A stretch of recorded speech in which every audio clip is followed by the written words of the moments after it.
On Christmas Eve 1971, a routine flight lifted off into a peaceful Peruvian sky, unaware it was flying straight into one of history's greatest survival miracles. Among the passengers sat 17-year-old Juliane Koepcke, a shy biology student traveling with her mother, completely unaware she would soon be the only one left alive. But then, small vibrations began, nothing alarming, just enough for Juliane to glance at her mother. Outside, clouds began to swallow the plane, thick, towering, violent. The storm had arrived. A blinding flash, then a thunderous crack. Lightning had struck the right wing. The aircraft lurched sideways, alarms screamed, and suddenly the nose dropped. Amid the chaos, Juliane felt her mother squeeze her hand, a final silent promise to stay alive. At 3,000 meters, the aircraft shattered. Juliane felt herself ripped from the cabin into open sky.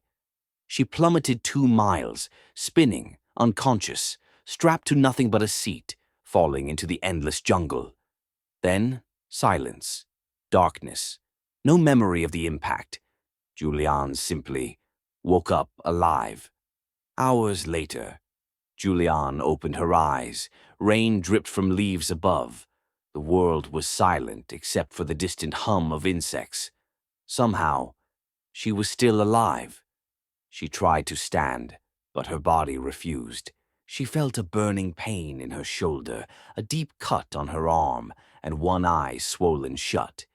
She called for her mother, again and again, but the jungle swallowed her voice. No reply ever came. Her parents were both biologists. They had raised her deep in the Amazon, and that knowledge now stood between life and death. The jungle was beautiful, but lethal. Poison thorns, venomous snakes, jaguars, and insects designed to break even the strongest explorers. She remembered her father's rule: if you're lost, find water, follow it. Streams lead to rivers, rivers lead to people. So she chose the only path she trusted, a simple trickle of water, disappearing into the endless green. As she walked, fragments of the fall came back, the deafening thunder, the violent shaking, her mother's hand, the sudden white flash. Night fell fast in the rainforest. Every sound became a threat, every shadow a warning. She knew sleeping could mean death, snakes, predators, cold, so she forced herself to stay awake, listening to every rustle in the dark. By morning, Juliane's body trembled. Hunger clawed at her stomach. The insects were relentless, biting, stinging, feeding on sweat and open wounds. Then she noticed something worse. Her arm wounds were moving. Tiny white worms squirmed beneath her skin. Maggots. She remembered her father's stories, how indigenous hunters used gasoline to kill jungle parasites. But here, she had nothing. No medicine, no tools, only determination. So she kept walking, one slow step after another, following the water, because turning back meant death. Tropical rain returned without mercy, pounding her cuts, chilling her bones, turning the ground into a river of mud. She had lost her glasses during the fall, her vision blurry. Every shadow became a threat, every movement a question. On the 3rd day, she found a body in the water, a passenger still strapped to a seat, drifting face down. For the first time, she let herself cry, not from pain, but from the crushing realization that she was truly alone. But even through heartbreak, she refused to stop. Her parents taught her one thing: the jungle rewards those who keep moving. She walked for hours, each step weaker than the last, but ahead she heard something new, the faint roar of a larger river. The sound grew louder until the trees finally opened. In front of her, a huge river, fast, violent, impossible to cross. Juliane knew rivers meant one thing: civilization. If she followed it, she might find help. But the river wasn't safe. Hidden beneath the surface were dangers she could barely imagine. With every step, her injuries screamed: her collarbone, her swollen eye, her infected cuts. But stopping wasn't an option. As darkness returned, the jungle changed again. Every rustle, every shadow felt like a predator watching. She hadn't eaten in days, just what she could sip from the river and the rain she caught on her skin. Then, for the first time in days, she heard something human, a faint, distant sound. There, tied to the bank, was a small boat, proof she wasn't alone. She followed a small path near the boat and found a hut, old, worn, but real. Inside, she didn't find people, but she found something else, a reason to keep fighting. Juliane froze, her heartbeat louder than the footsteps outside. Who, or what, was approaching the hut? The door creaked open, and for a moment, Juliane thought she was hallucinating. He stepped back, as if he'd just seen a forest spirit crawl out of the earth. Juliane tried to speak, but only one broken whisper escaped her lips.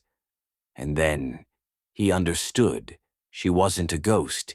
She was a girl, a dying one. Moments later, more footsteps arrived. 3 men entered, each one staring in disbelief. They didn't hesitate. They knew she wouldn't survive another night. They carried her through the jungle toward a river she didn't even know existed. They placed her gently into a small canoe, a lifeline carved from wood. For hours, they paddled toward the nearest village, toward hope. As the river bent, Juliane saw something she hadn't seen in 11 days: smoke rising from human homes. When they reached shore, the villagers rushed forward, not believing their eyes. They gave her food, water, and cleaned the wounds she'd carried across the rainforest. For the first time, she found the strength to speak a full sentence. The villagers already knew. No one else from the crash had reached them alive. The next morning, they placed her into a larger boat and began the long journey to the nearest mission. Her fever spiked, her vision blurred, but she held on because she finally believed she might live. After hours of rowing, they arrived at a small mission station, her first contact with modern civilization. For the first time, Juliane received real medical care. When the news reached the outside world, they couldn't believe it. A 17-year-old girl, fallen from the sky, and survived the Amazon. The next morning, a rescue plane landed on the river. When the pilots saw her, they froze. This was the girl the entire country had been praying for. They carried her on board. Juliane looked out the window. The jungle that tried to kill her was now disappearing beneath the clouds. In Lima, doctors surrounded her. They asked how she survived. Her answer was simple: "I walked." Then came the news she feared most. Her mother hadn't survived the crash. Juliane's heart broke, but she remained silent, stronger than her pain. When she recovered, Juliane did something unimaginable.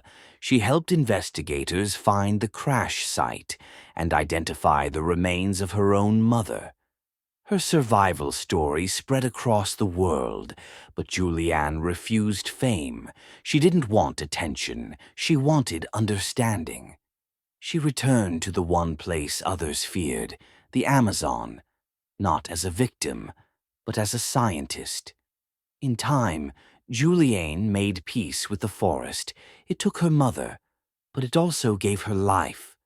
She once said, "The jungle is brutal, but it is honest. It tests you, and it teaches you." Her story is a reminder that even when the world falls apart, the human spirit can still rise